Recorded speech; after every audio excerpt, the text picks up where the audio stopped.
tarik ni, automatic handbrake naik sekejap. Test dia punya signal, lampu brake. Okay, dah connected dah. Dia pakai soket yang kabel 13 pin ni. Dia akan charge bateri belakang juga semasa tengah towing ni.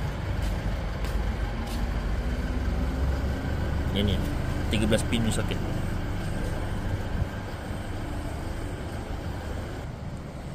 Lampu, okay, lampu ni plate number ada. Okey, lampu reverse okey. Semua ngam. Okey, cantik. Semua menyala. Okey, semua lampu dah okey.